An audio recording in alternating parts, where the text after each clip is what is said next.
Hola a todos, esta es la clase del trabajo práctico número 3 de la materia de Historia Social de la Cultura de la carrera de Comunicación Social de la Universidad Nacional de Jujuy. Este es el trabajo número 3 titulado Etapas y protagonismo de la primera expansión europea, siglos XV y siglos XVII. Bueno, continuando con el tema anterior, con el trabajo número 2, veníamos hablando justamente de la expansión del eurocentrismo y de las ideas, cómo se fueron imponiendo a través de distintos tipos de avances territorial y ocupación territorial en el planeta. Este trabajo práctico continúa sobre la misma línea, ¿no? Justamente avanzando sobre la temática que es el camino, digamos, que se va formando hacia la formación del capitalismo, de la mano justamente de la expansión de las ideas europeas con su dominación a nivel global, sobre todo su dominación a nivel ideológico.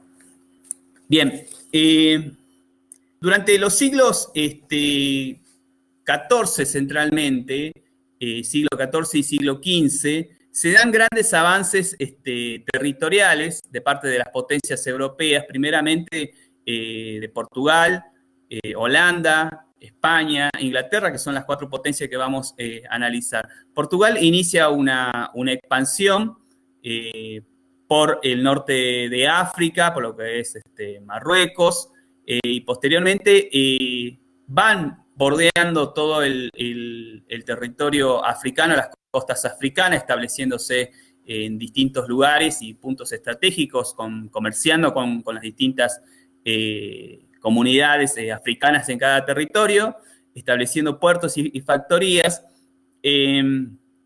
avanzando hasta llegar y pasar lo que se conoce como el Cabo Buena Esperanza, que está justamente en la puntita sur de África. Esta expansión y este boom de la expansión territorial empieza a traer nuevos comercios, riquezas a estas potencias imperialistas europeas. Y es importante analizarlo dentro de 2 aspectos, que es lo que vamos a ver. Uno, que es el avance portugués y el avance español, y por otro lado, el avance holandés y sus características, y el avance de Inglaterra, que es la que perdura posteriormente durante los siguientes siglos hasta llegado a la Revolución Industrial y su posterior expansión de esta. Lo que primero tenemos que analizar son 2 modelos distintos de expansión y de conquista en el mundo. El texto lo titula como España y Portugal, oro, espada y cruz, que es el primer modelo, y el segundo modelo, que se titula Inglaterra, la supremacía de los mares, el nuevo colonialismo. Lo que nos interesa a nosotros analizar en vista del avance hacia el modelo capitalista, que es un modelo que nosotros hemos heredado en nuestros días, es un modelo que domina gran parte del globo, casi todo el planeta, diríamos así, y también el modelo imperialista que se ha heredado de estas expansiones. Obviamente los imperios han ido cambiando y variando, pero el tipo y las características se han sostenido hasta nuestros días. El primer modelo es el de Portugal y España. Portugal inicia un proceso de expansión por África, ¿no? Y muy rápidamente ocupa la mayor parte de las costas africanas hacia el Atlántico, y luego pasando hacia el Océano Índico, llegando a India y hacia hasta Japón, ¿no? Digamos así, China, Japón. Llega el Imperio Portugués. Inmediatamente el Imperio Español también se lanza, pero buscando nuevas rutas, y es acá donde aparece un personaje histórico muy conocido por todos, que es Cristóbal Colón, que se atraviesa en el camino con los territorios que serían conocidos posteriormente como el territorio americano. A partir de ahí se inicia un proceso justamente de ocupación territorial de estas dos potencias, ¿no? Y hay características bien marcadas con respecto a las otras potencias imperialistas, con respecto a Inglaterra y a Holanda, porque España, hay una frase que la vamos a leer del texto, que es una frase de Cortés, que dice: quien no poblare no hará buena conquista, y no conquistando la tierra no se convertirá en la gente. Así que la máxima de conquistar ha de ser poblar. Bueno, esta es una mirada ideológica de lo que se planteaban los españoles. A través de... ustedes tengan en cuenta, España había tenido un largo proceso de guerra con los musulmanes, con los moros que tenían ocupadas gran parte de la península ibérica española, y ellos continuaban dentro de este proceso de guerra, y cuando se lanzan hacia la búsqueda de nuevas rutas y se encuentran con nuevos territorios, ellos continúan bajo esa premisa de guerra. Una guerra en la cual ellos mantienen justamente la ideología cristiana como una manera de profesar y de mantener su dominio español. Ellos tienen la ley hay una ley que se llama la ley de Burgos, los españoles, en las cuales ellos tienen predeterminado, en la cual cualquier territorio conquistado que no sea cristiano, están obligados a cristianizarlo. Entonces, estas ideas, una vez que inician la ocupación territorial de los pueblos americanos, la cual se da muy rápidamente, es impuesta como una premisa central de la mano, obviamente, del pensamiento cristiano y de la Iglesia católica cristiana, vinculada directamente con el Vaticano. Lo que nos interesa analizar son justamente en este avance hacia el modelo capitalista, son los modelos que establece tanto Portugal como España. Vamos a analizar primeramente el modelo español.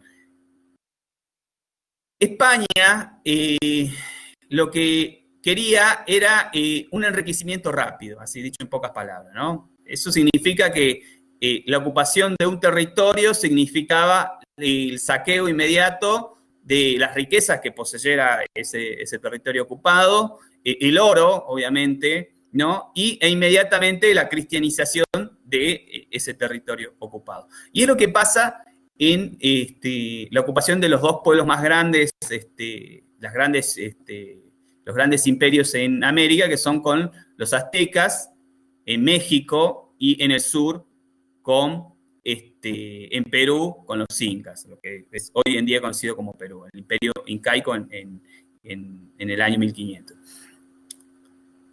Cortés es el que avanza, es el capitán que sale desde Cuba con una delegación de más o menos 500, 600 hombres, soldados, hacia México, anoticiado de la existencia de grandes poblaciones y obviamente con el deseo de rápido enriquecimiento, es decir, ir a ocupar un territorio y poder saquear todo lo que se encuentre dentro de ese territorio. Cortés se enfrenta una vez que llega, inicia una serie de alianzas, se enfrenta contra los soldados de la gran ciudad de Tenochtitlán, que era una ciudad inmensa, porque tengan ustedes una referencia, en la península, en toda la península ibérica, en toda la península de Yucatán, México, se vivían más o menos unos 90 millones de habitantes, y solo en la ciudad de Tenochtitlán habitaban más de 3 millones de personas. Para esos tiempos estamos hablando de una población enorme, una ciudad totalmente edificada, organizada, con unos sistemas de canales impresionantes, con un sistema de organización social muy avanzado. El ataque de Cortés inicia con distintos tipos de alianza con los pueblos enemigos de los aztecas, inicia un proceso de ocupación, tal como ellos venían haciéndolo con los musulmanes en África y en Europa, una guerra al estilo que venían ellos enfrentando, y terminan derrotando justamente al pueblo azteca. Pero no lo derrotan centralmente por la superioridad armamentística, sino por la capacidad política de Cortés de poder hacer alianza con los otros pueblos. Y hay un factor fundamental, a pesar de que esta derrota termina sometiendo al pueblo de la ciudad de Tenochtitlán, a los aztecas, a los mexicas, ahí es justamente la pandemia, las grandes enfermedades, las que hacen que se diezmen gran parte de la población del pueblo mexicano. Estamos hablando de, por ejemplo, la viruela, que es una enfermedad que nunca había estado aquí dentro del continente, y es la que muy rápidamente se expande dentro de los pueblos aztecas y termina diezmando a gran parte de la población. De hecho, Cortés cuando ataca por primera vez la ciudad, fracasa, luego se retrotrae, hace una serie de alianzas políticas con los pueblos enemigos aztecas y vuelve a intentar atacar la ciudad de Tenochtitlán para poder ocuparla. Y cuando realiza ese segundo ataque, se encuentra con una población diezmada, moribunda, por la viruela. Entonces, rápidamente es ocupada por este pequeño ejército de Cortés, esta ciudad. Muy rápidamente, casi 40 años, 40, 50 años después, Pizarro enfrenta justamente esa misma aventura de conquista hacia el sur, ¿no? Conocidas una ciudad llena de oro, en la cual Cortés se lanza a tratar de ubicarla. Llega a la ciudad de Cusco, donde está justamente la ciudad central, donde está el imperio incaico, y la ocupa igualmente con una velocidad y con una estrategia, porque lo toma Atahualpa, muy rápidamente bajo engaños, y con esas dos estrategias de tomar la cabeza de las ciudades, tomar al emperador, digamos, al líder de cada una de esas ciudades y esos pueblos organizados jerárquicamente, pone directamente en jaque a todo el resto de la organización social de estos imperios. Lo que nos interesa a nosotros analizar de estas ocupaciones no es ni el modo, ni solamente tampoco las estrategias, sino los objetivos de estas ocupaciones. Tenemos que tener en cuenta que España hace rápidamente una ocupación territorial desde México hasta lo que es Perú hoy en día, de todo ese territorio bordeando la costa del Pacífico y llevando consigo justamente las premisas de obtención de rápida riqueza.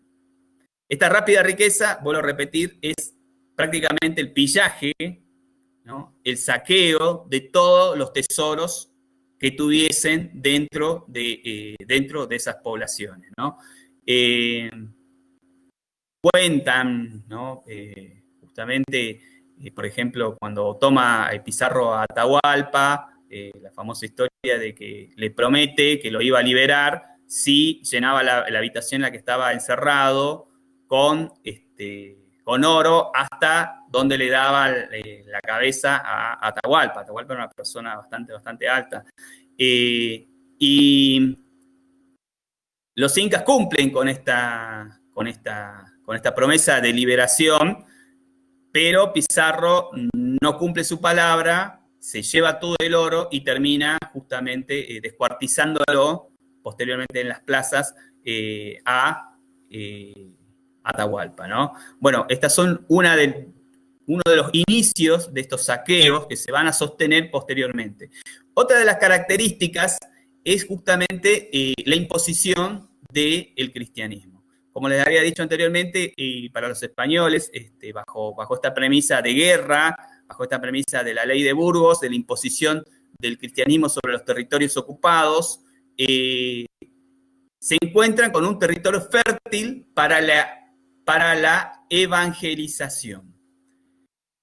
Y bajo estas premisas de evangelización, los españoles, de la mano de la religión cristiana, terminan destruyendo casi más de un 80% de la cultura de los pueblos aztecas y de los pueblos incaicos, ¿no?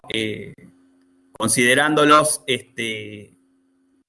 a los dioses aztecas y a los dioses incaicos como dioses herejes, los destruyen todos los ídolos, destruyen todos los libros sagrados de estos pueblos. Por ejemplo, hay un hecho material que nunca se va a poder rescatar. Los pueblos aztecas tenían libros sagrados escritos, si bien no tenían una escritura compleja, pero sí tenían una escritura mediante dibujos. Los libros sagrados, una colección enorme de libros sagrados, entre ellos los libros que se conocen como el Popol Vuh, que son los libros donde se cuentan las historias de los dioses aztecas, son quemadas públicamente por sacerdotes españoles, destruyendo así gran parte de la cultura azteca, que hasta el día de hoy, y bajo mucho trabajo, se está tratando de recuperar gran parte de esa cultura destruida en manos de los españoles. Lo mismo pasa con los incas, ¿no? Que son sometidos y son obligados justamente a evangelizarse, obligados a negar toda su cultura, a negar su existencia de los dioses, y es destruida gran parte de la cultura de los pueblos incaicos, de los pueblos andinos. Sin embargo, los pueblos andinos ofrecieron una gran resistencia y lograron, ya 500 años después, hacer sobrevivir gran parte de su cultura, que es la que hoy en día podemos nosotros absorber dentro de nuestro territorio, por ejemplo, en la provincia de Jujuy, como el rito de la Pachamama, ¿no? Ritos que han sobrevivido, se han sido resignificados y han sido modificados en gran parte, pero que han logrado sobrevivir a esa destrucción de la mano de la evangelización, ¿no? Entonces vemos acá en España un modelo justamente de ocupación territorial, ¿no? De rápida riqueza, lo que los españoles querían, territorios para centralmente producir caña de azúcar, igual que principalmente los que más querían producir caña de azúcar eran los portugueses, pero los españoles querían oro, centralmente. Oro, plata y cualquier otro tipo de piedra preciosa que se pudiesen encontrar. Los portugueses, por su lado, también llevaron el mismo tipo de expansión, mucho más brutal. Imagínense si los españoles fueron brutales en su ocupación territorial. Los portugueses lo fueron igualmente, pero con la diferencia de que los portugueses eran menores en su población y su expansión no fue tan grande como la de los españoles. Los portugueses ocuparon, por ejemplo, que hoy en día Brasil, ¿no? Y su aporte al capitalismo, digamos, a estas primeras fases del capitalismo, es justamente el comercio con los pueblos africanos y el comercio centralmente de esclavos, ¿no? El intercambio de elementos como metales, espadas, armas, telas con los pueblos africanos, y el intercambio no solo por monedas de oro, por oro, o por plata, o por piedras preciosas, sino por esclavos, ¿no? Que son los que inician este comercio de esclavos, que luego es expandido a toda Europa, ¿no? Y inicia uno de los procesos más terribles para la humanidad, ¿no? La extracción de personas del territorio africano por manos de los portugueses. centralmente para justamente llevarlos a los campos de producción azucareros en todos los lugares que ellos hayan podido ocupar. Iniciaron estas experiencias justamente en África y posteriormente las trajeron al territorio ocupado por ellos, lo que es Brasil. Estos modelos justamente se sostienen a estos imperios y los enriquecen de una manera muy acelerada, muy rápida, con grandes riquezas y con grandes saqueos de los pueblos ocupados territorialmente, ¿no? Por ejemplo, volviendo al saqueo de la ciudad de Cusco, allí la ciudad tenía unos discos enormes de oro que servían para hacer el reflejo del sol, y ellos poder llevar hacia adelante sus ritos al dios sol, ¿no? Al Tata Inti, como lo nombran. Bueno, esos fueron sacados inmediatamente, todo el oro que había en la ciudad sagrada fue sacado y terminó en las arcas de la corona española, de la corona de Castilla, ¿no? Este es un modelo que nosotros vamos a analizar porque hay características que se sostienen posteriormente con este avance capitalista dentro de los modelos imperialistas que se va manteniendo en los siglos posteriores, que es parte del análisis central de esta cátedra, ¿no? Ustedes, entonces, tenemos por un lado a España y Portugal, con un modelo de saqueo, de ocupación territorial y sobre todo de evangelización, en la cual lleva a la destrucción de las culturas en los territorios que van ocupando. Esa es una característica central de este modelo de expansión imperialista de España y Portugal. Y por otro lado tenemos el modelo justamente de otros imperios europeos de Holanda y de Inglaterra, que son modelos totalmente contrapuestos a estos modelos portugués y español. El primer modelo que vamos a ver es el modelo holandés, que es un modelo que se basa centralmente en el comercio, ¿no? Obviamente un comercio en la cual la ventaja la tienen los holandeses, ¿no?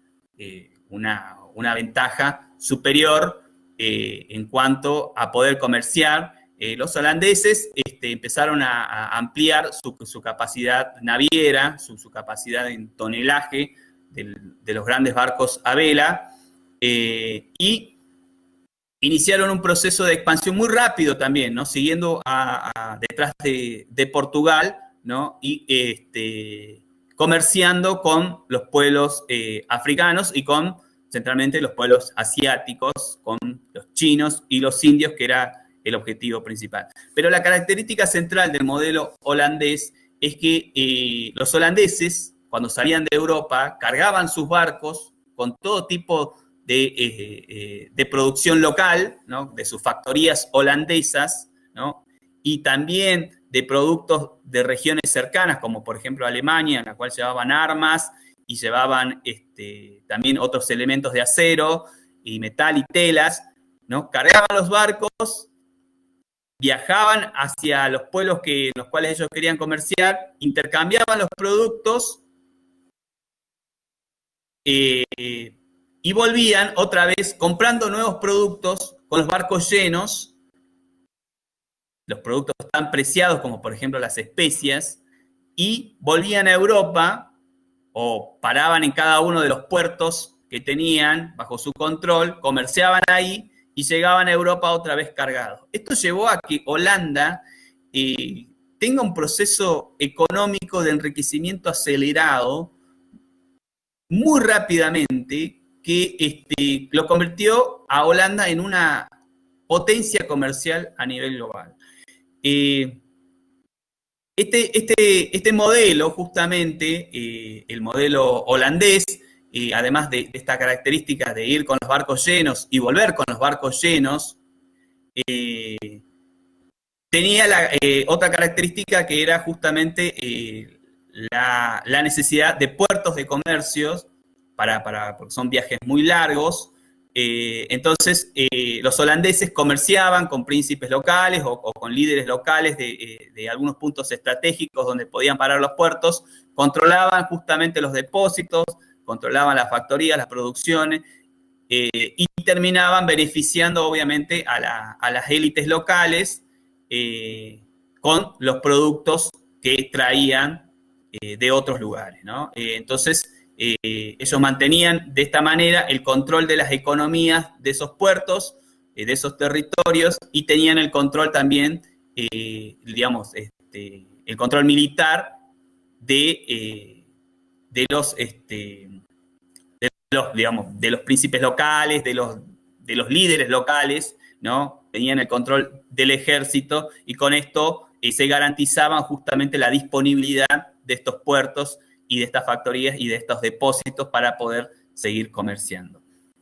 Esta es una característica central que hizo que Holanda se enriqueciese de una manera tan rápida. Fíjense que no lo vemos en esta cátedra, pero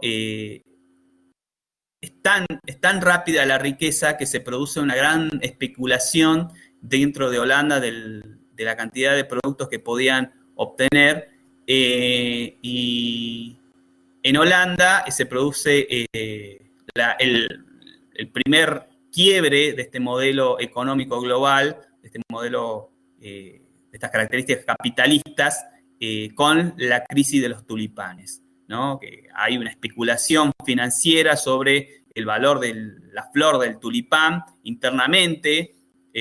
Los holandeses, debido a su modelo religioso, no podían tener grandes elementos que mostrasen la riqueza, pero sí, por ejemplo, los tulipanes. Entonces era como un elemento, la flor de tulipán, un elemento de clase social. Entonces hubo una competencia entre las distintas élites comerciantes y entre las distintas élites de la monarquía por quién poseía el tulipán más precioso, ¿no?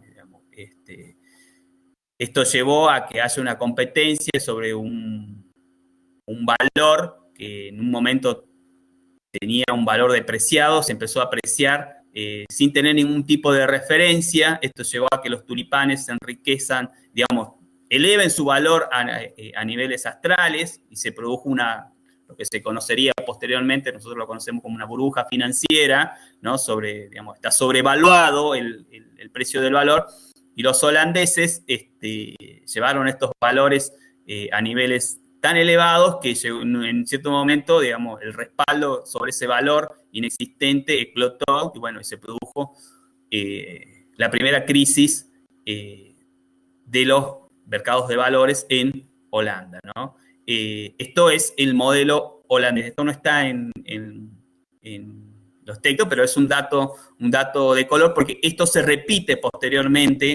Estas crisis del capitalismo se van repitiendo en distintas etapas de los siguientes siglos. El otro imperio que tenemos que ver es el imperio inglés, y lo vemos al último porque ese justamente es uno de los, dentro de estas cuatro potencias imperialistas que analizamos, es uno de los últimos que se lanza hacia esta carrera de expansión imperialista, pero es uno de los que sobrevive más largamente en los siguientes siglos. Y es justamente los ingleses los que llevan adelante el siguiente salto, que es la revolución industrial dentro de estos modelos capitalistas, y que termina cimentando el modelo capitalista a nivel global. Los ingleses también poseían, digamos, una gran flota marina, y la aprovechan justamente para iniciar un rápido comercio con los mismos pueblos que tenían los holandeses, y trataron de ocupar también territorios ocupados por portugueses y por los españoles.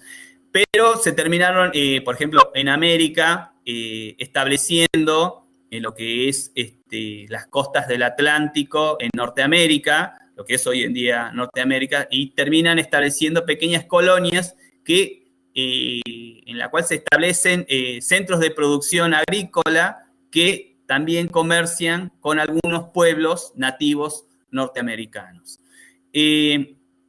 La característica central de los ingleses es que también hacen el mismo tipo del modelo holandés, van con los barcos llenos, comercian y aprovechan, sacan todas las ventajas posibles de los pueblos con los que comercian y regresan otra vez con todas las riquezas. Pero la diferencia con los holandeses está que los ingleses centralmente, por ejemplo, logran controlar territorios grandes como India y China. A través, por ejemplo, en China, con la guerra del opio, los chinos habían rechazado primeramente la ocupación de los portugueses no habían logrado establecer un gran comercio con los chinos. Igualmente les pasó a los holandeses, si bien tenían un comercio, pero era un comercio no tan penetrante como lo lograron los ingleses. Los ingleses, a través de la guerra del opio, terminan controlando el comercio con los chinos. Se lo resumo brevemente lo que fue la guerra del opio. Los chinos se negaban a comerciar con cualquier otra potencia, ¿no? Los chinos eran una potencia imperialista,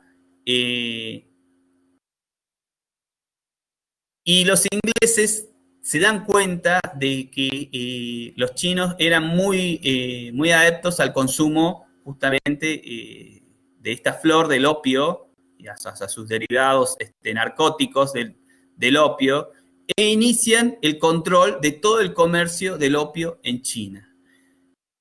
Y a través de distintas estrategias terminan incorporando dentro de la cultura china el consumo del opio. Cuando los ingleses logran controlar todo el comercio del opio, logran generar una cultura de consumo del opio dentro de toda China, esto termina debilitando enormemente a la organización social del imperio chino, a tal punto que los chinos terminan, los comerciantes chinos y el emperador chino termina cediendo el control comercial de los puertos chinos a los ingleses, ¿no? Y terminan haciendo tratados justamente con grandes desventajas hacia los chinos, obviamente, ¿no? Y terminan los ingleses sometiendo de esta manera a todos los chinos. También otra característica que tienen los ingleses es que los ingleses no imponen, a diferencia de los españoles, un modelo religioso, ¿no? A los ingleses lo que les interesa es justamente tener un modelo comercial y de control con los puertos de los distintos territorios ocupados. Esto hace que justamente a través de la guerra del opio en China controlen todo el comercio en China, y en India, ¿no? Inician un proceso de ocupación territorial también y comercial, ¿no? Sometiéndolo a los chinos, obviamente con grandes ventajas, ¿no? Con los grandes navíos ingleses que tenían mucha superioridad sobre los navíos hindúes. Y terminan también controlando a las élites locales, a los distintos líderes locales, a los marajá, y también imponiéndole el modelo cultural inglés, el modelo cultural, pero no religioso, ¿no? Sino el modelo cultural administrativo. En cada territorio que ocupan los ingleses, establecen administraciones en manos de los ingleses, justamente controles de los puertos, controles de aduanas, controles comerciales, que terminan obviamente beneficiando a la corona inglesa y con eso controlando todo el comercio interno hacia los territorios, tanto hindú como los territorios chinos, ¿no? En India toman otro modelo, justamente un modelo de formación de las élites locales. Por ejemplo, en India, a los hijos de los grandes líderes los llevan a Inglaterra, los forman como ingleses y los devuelven a India para que hagan controles de estas aduanas en nombre de la corona. Es decir, que sean hindúes, pero que piensen como ingleses y que respondan obviamente a la corona inglesa, ¿no? Estos dos modelos tienen un objetivo en común, ¿no? Que es lo que se repite a lo largo de los siguientes siglos en el capitalismo, ¿no? Que es el enriquecimiento de estas potencias. Son características que se heredan posteriormente, ¿no? Son modelos que, si bien estos imperios ya no existen en su totalidad, el imperio español no existe, el imperio portugués se ha diluido también, los holandeses siguen siendo un país importante, pero ya no son una potencia, sí lo son Inglaterra. Sus características se siguen sosteniendo, ¿no? Esto de la ocupación territorial, el enriquecimiento, el saqueo de los territorios, siguen siendo características que se mantienen en los siguientes imperios que los continúan a estos cuatro imperios. Bueno, estas son las características centrales de estos modelos. Por un lado, el modelo español y portugués, y por otro lado, el modelo holandés y el modelo inglés.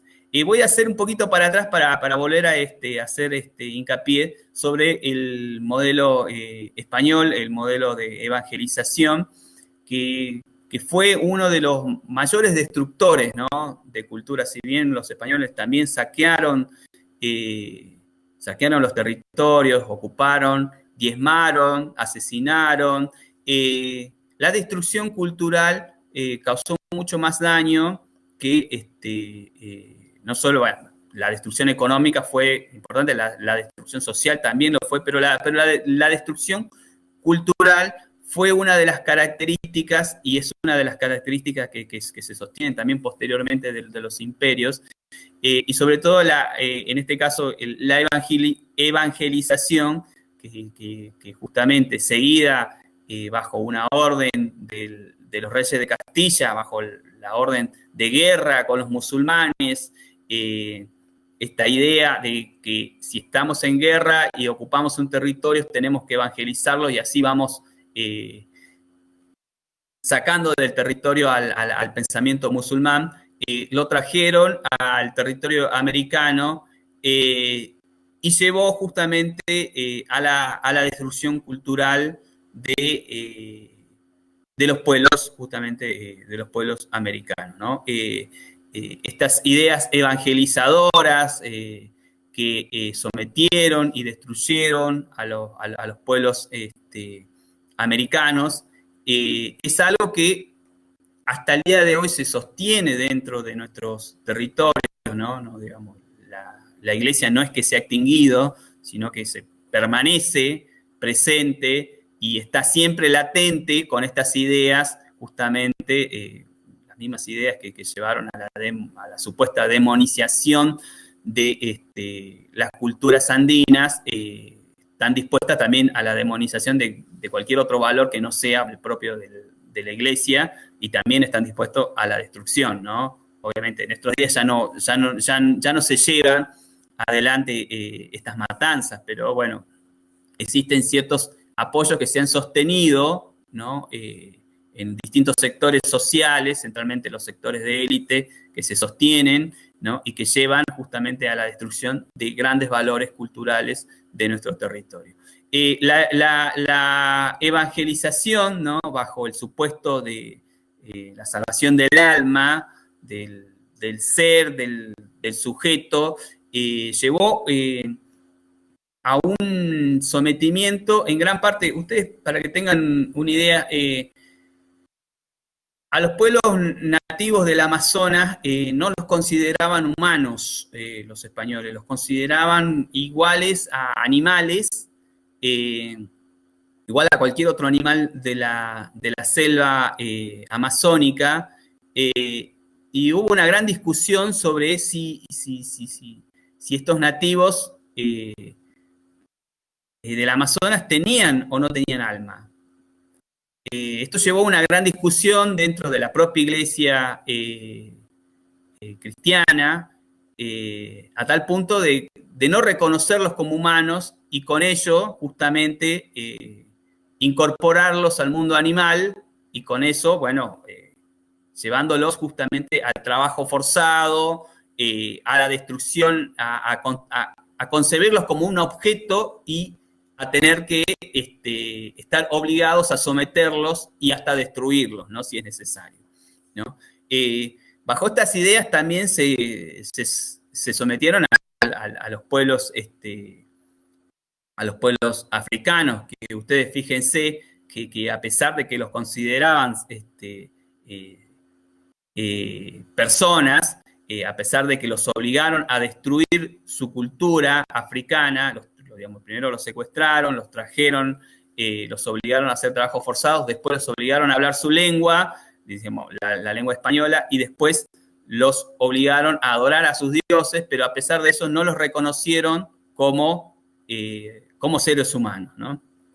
Los siguieron cosificando y los mantuvieron como esclavos durante todo el periodo justamente de dominación del Imperio Español, ¿no? Eso es acá en América. Y a diferencia de los ingleses, porque los ingleses y los holandeses no seguían el modelo cristiano, seguían el modelo luterano, ellos se habían desvinculado del poder papal, del Vaticano hace mucho tiempo ya, y a ellos más les interesaba el comercio. Sin embargo, a pesar de eso, impusieron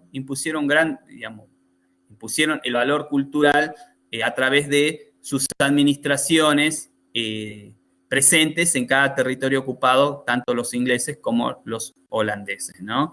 Y además de eso, después, como lo hablamos en clases anteriores, saquearon ideas, ¿no? Y se las apropiaron dentro de sus propias élites como propias, ¿no? Por ejemplo, los ingleses robaron el ritual del té de los chinos, se apropiaron también de, por ejemplo, la porcelana china, y la convirtieron en un ritual de las élites inglesas, que hoy es conocido como el té inglés, ¿no? El té inglés es inglés, pero en verdad que su origen verdadero y real y concreto es chino, ¿no? El té chino, que es un valor cultural para los chinos, es una infusión que tiene un gran sesgo cultural dentro de los chinos, y los ingleses se lo apropiaron para sus élites propias, convirtiéndolo justamente en un valor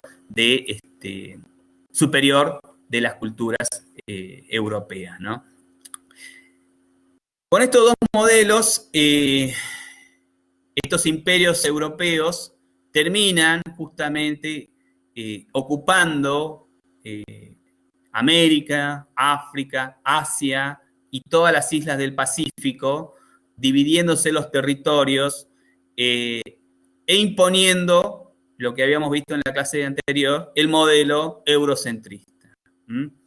Este modelo que, tal como lo habíamos visto en clases pasadas, un modelo en el cual el centro del mundo es Europa y el centro del mundo y las culturas está centrada en Europa. Un modelo que se sostiene posteriormente con el avance del capitalismo, se cimenta con el capitalismo ya en sí surgiendo alrededor del mundo, y termina justamente destruyendo gran parte de las culturas y el conocimiento científico de otros pueblos en el mundo, ¿no? Estos es los dos modelos que justamente que analizamos en esta clase, el modelo portugués y el modelo español en comparación con el modelo inglés y el modelo holandés, ¿no? Son dos modelos que justamente se contraponen en sus formas de ejecución, ¿no? Pero que tienen el mismo objetivo, que es justamente el enriquecimiento de los imperios, ¿no? Ya sea a través del comercio o ya sea a través del saqueo rápido y de la ocupación de los territorios, ¿no? Los dos tienen el mismo objetivo, que es enriquecer a sus distintos imperios, a sus coronas, y poder, bueno, seguir sus guerras. Recordemos que estas coronas estaban enfrentadas, los ingleses estaban enfrentados con los españoles, y poder así seguir sus guerras, los españoles enfrentados con los musulmanes, bueno, y así, ¿no? Poder mantener sus guerras de los feudos europeos. Estas características, repito, que son características que se mantienen y que se potencian centralmente durante los siglos XVI, XVII y hasta parte del XVIII, pero XVI y XVII, que es lo que vamos a analizar en la siguiente clase, con el comercio de esclavos. Este comercio que había comenzado con los portugueses y que se expande rápidamente, y que son los ingleses los que llevan adelante el comercio de esclavos en uno de los periodos durante el siglo XV, XVI y XVII hasta el XVIII, uno de los comercios más grandes y terribles del mundo, que es el comercio de la esclavitud, que es lo que vamos a ver en el siguiente trabajo práctico. Bueno, hasta acá llegamos con este trabajo práctico. Vamos a parar la grabación y vamos a iniciar con las respuestas de las preguntas del trabajo práctico, ¿no? Esta parte no va a quedar grabada, así que bueno, hasta acá llegamos con la clase número 3, titulada Etapas y protagonistas de la primera expansión europea entre los siglos XV, XVI y XVII.